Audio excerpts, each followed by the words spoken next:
Uh, Coming to lecture 2 of the part 2. In this part, we are starting new unit, the market failure, externalities, and public goods.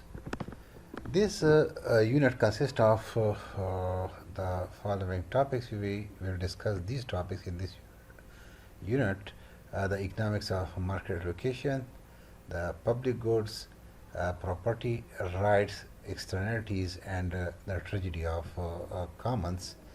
Uh, these topics will be discussed in the coming. Today we will discuss the two topics: the economics of market allocation and public goods, while the property rights and externalities and tragedy of commons will be discussed in the lecture number 3. The first topic is the economics of market allocation. Dear student, this lecture is based on the material taken from the Hackett 2006 book. You can get this book online. In the economics of market allocation, first we come to market capitalism. Now, what is market capitalism? Market capitalism is a socio-economic system in which scarce resources are allocated by the way of a complete set of decentralized markets. Means there is decentralization, and the decentralized market means the system wide resource allocation occurs due to many individual market transactions, and each of it is guided by self-interest. While in our other system than the market capitalism, well, in our other system other than the slave states, individuals own labor. Under capitalism, individual rather than government or collectives also own the factors of production, land, and capital. Thus, the three basic economic questions which are identified in economics: what to produce, how to produce, and for whom goods and services are produced, can be answered under the capitalism. Now, the first question is what to produce. The answer is those goods and services are produced which are demanded by consumer. Similarly, the second, how to produce. The answer under the capitalism is that these goods are produced by using the least cost production technology, means with the minimum cost minimization technique, in which the producer is in equilibrium. Similarly, the third question is for whom the goods and services are produced. The goods and services are produced for those consumers who are willing to pay. A central principle of the classical microeconomic theory is that a well-functioning competitive market in equilibrium is efficient. Now, let us discuss some conditions which are required for well-functioning of a competitive market. The following are the characteristics of a competitive market. Number 1, well-defined and enforceable property right that characterize the ownership of resources, goods, and services. Similarly, there is a functioning market institution that is made up of the various rules governing how buyers and sellers interact. Similarly, there are a large number of buyers and sellers in the market so that a single seller or a single buyer is unable to affect the market. Buyers and sellers are unable to collude and form the cartels to affect the market, and absence of positive and negative externalities. The transaction costs such as legal fees, taxes, and regulatory costs that must be paid before an economic exchange is transacted are sufficiently low. These transaction costs are assumed to be low. Information and characteristics such as the quality, availability, pricing, location of goods and services available at low cost to the market participants means that both the consumers and the sellers have complete knowledge of the market. It can be noted from the assumptions that there are probably no real-world markets that perfectly satisfy these requirements. There are very rare examples in the real world of the perfectly competitive market. It has sometimes been argued that certain agricultural and natural resource commodity markets come closest to the perfectly competitive market. When one or more of the above conditions for a well-functioning of the competitive market are not met in a substantial way, it results in a market failure. Uh, Now, dear students, some of the subtopics relevant to the market locations are market demand and supply. These are the topics of very low level, so you can read it from any book, microeconomics book.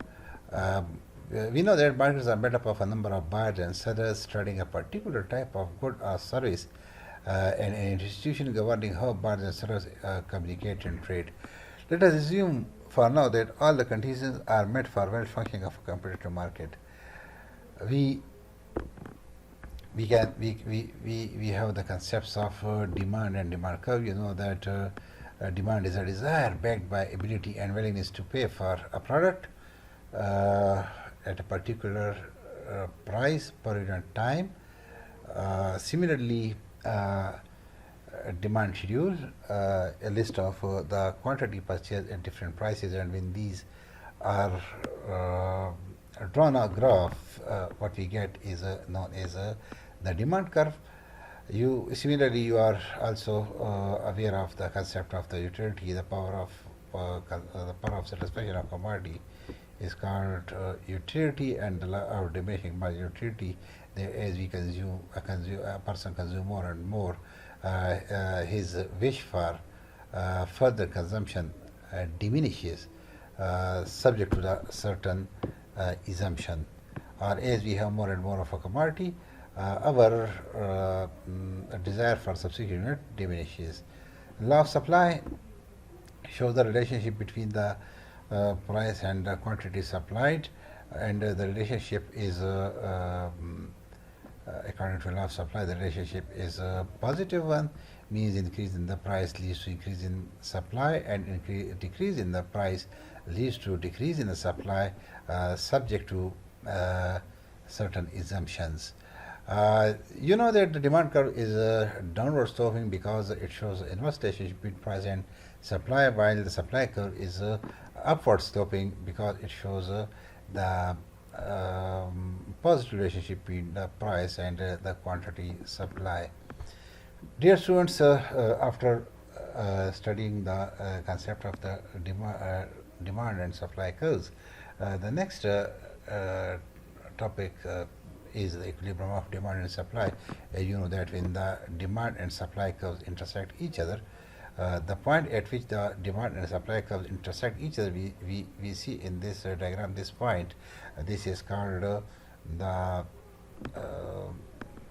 equilibrium point. Here at this particular point, at this point we see that the demand and supply are equal. If we go below, here we see the arrows show that there excess of demand. The demand is higher than the supply, which leads to increase in the price till the equilibrium is attained. Similarly, if any point above this equilibrium point, we see here this arrow shows the excess supply, and this means that if you go above the equilibrium point, we have excess supply, while below we have the excess demand. Now, coming to the concept of the resource allocation, if efficiency means to produce something beneficial or valuable with minimization of waste, means a production will be efficient if we it will be efficient, it will be beneficial or valuable if there is a minimization of the waste, means using of the less input to produce more output. The concept of efficient resource allocation ultimately rests on how we measure the welfare of the market participants. Now, listen here, this is an important point to note. Buyers have maximum price they are willing to pay for a given quantity of a good as represented by points along their demand curve.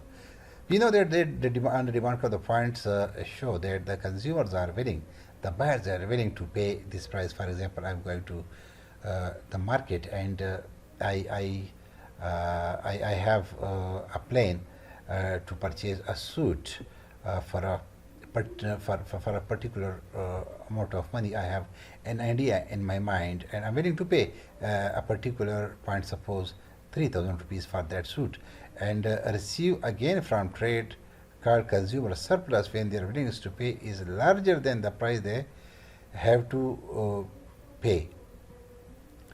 And if I go to the market and find their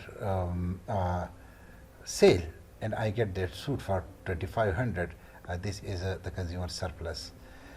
When people get a bargain at an auction or garage sale, they are experiencing consumer surplus. Sellers receive a symmetrical gain from trade called producer surplus. Sum of the consumer and the producer surplus is referred to as a total surplus or the total gain from the trade in the market. We measure the overall welfare of the participants. Here in this diagram, we see that this is the equilibrium point, and these two areas, these show the producer surplus. Here the producer before the equilibrium, you see that the producer get this much of the price, which is higher than their expectation, and if you consumer buy in this area, they are in the consumer surplus area. In the context of the market analysis, resources are efficiently allocated when the welfare of the market participants, which is measured by the total surplus, is maximized. Means that resources are efficiently allocated if the total surplus is maximized. We can also express in other words that resources are efficiently allocated when market participants receive the maximum possible gains from the trade. Means both the buyers and sellers, they get maximum possible gains from the trade. Both get the surplus. Resources are efficiently allocated at the market price because in well-functioning capital market there is neither excess supply nor excess demand, so there is neither too many nor too few units of a good or service produced. Now, what is the market failure? In economic observation, we see that the most markets are less than perfectly efficient. This is a common observation that we rarely find a perfectly competitive market. When these inefficiencies are substantial, we refer to such a state as a market failure. Means that if the assumptions of the perfectly competitive market are violated, means one or more assumptions are not met, then we have the case of the market failure. Let us consider some of the possible sources of market failure, and the good examples are monopoly and cartel. We know that a monopoly exists when there is a single seller in the market, means no competition. So, similarly, cartel is a group of colluding sellers that collectively act like a monopolist, and competition fails in either of these conditions. In order to raise the profit, a monopolist or cartel will need to reduce the output from the competitive level. The cartel reduce, we see these cartels, suppose oil producing countries, they reduce the output in order to increase the price. This is the market failure. This can be more difficult for the cartels because the reduction in the output must be coordinated among all cartel members. If a place or cartel is successfully reducing the output related to the competitive equilibrium level, price will rise along the demand curve. Since price rises, monopolists and cartels are able to transform some of the consumer surplus into the producer surplus. Means that if the oil production is decreased, they decrease the output in order to raise the price. They get the gain, but the consumer lose. So there is fall in the consumer surplus and increase in the producer surplus, which is a market failure. Externalities. Externalities are unpaid benefits or uncompensated costs that impact society as a byproduct of production and exchange. The term externality refers to the fact that these benefits or costs are not reflected in the market demand and supply. When there is production and exchange, there are externalities, and the externalities are the byproducts. It can be positive or negative. When there is production, there is pollution. That is negative externality. Let us explain the concept of positive and negative externality. Positive externalities are external benefit generated from production and exchange and enjoyed without payment by members of a society. An example would be the benefit received by neighbors when homeowners beautify their yards and adjoining roads and sidewalks. This is, for example, in a housing society, we see that the people decorate lawns, yards, and the banks of the roads, which gives benefit to the viewers, to the neighbors who have not spent on it. So these are the positive externalities. Negative externalities are external costs generated from production and exchange and are borne by, without compensation by the members of society. And the prime example is the pollution generated by a byproduct of producing electricity. There are many industries where which when the production is done, pollution is generated, and the pollution is similarly some another examples can be the byproducts of the industrial waste.